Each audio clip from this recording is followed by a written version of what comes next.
Проектът „Изграждане на система за външно изкуствено осветление“ има за цел да подобри енергийната ефективност в градската инфраструктура на Стара Загора.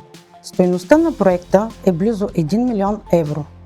Възложител е община Стара Загора, а фирма Елконтрол притежава експертизата и е одобрена за изпълнител на дейностите. Финансирането е с европейски средства по процедура подкрепа на енергийно ефективни системи за улично осветление с одобрението от Министерството на енергетиката по Националния план за възстановяване и устойчивост.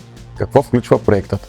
Подменихме близо 5000 осветителни тела в широкия градски център. Новите LED осветители са енергоспестяващи, имат по-дълъг експлоатационен живот и по-ниско въздействие върху околната среда от стандартните лампи. Подмяната бе извършена поетапно, от центъра към периферията на града. За тази дейност бяха ангажирани 4 екипа, по 3 човека и нужната механизация, които се справиха с задачата за краткия срок от 3 месеца и половина.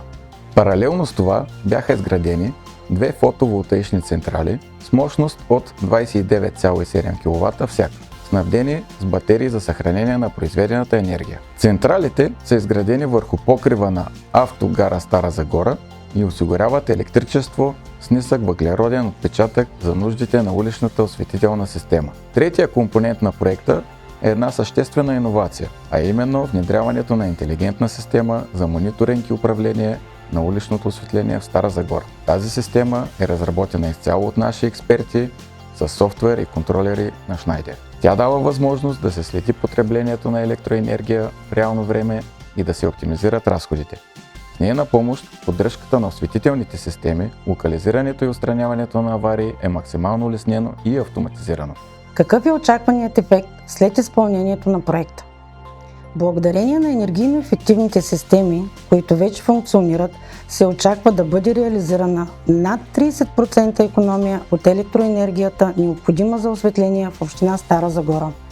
Наред с това, проектът допринася за намаляване на въглеродният отпечатък и оптимизира вложените ресурси, необходими за работата и поддръжката на уличните осветителни инсталации. За нас е привилегия да се партнираме с община Стара Загора и да допринесем с нашия експертен опит за устойчиво подобряване на градската среда. Елконтрол е в процес на разработка и внедряване на интелигентни системи за външно изкуствено осветление и за други общини.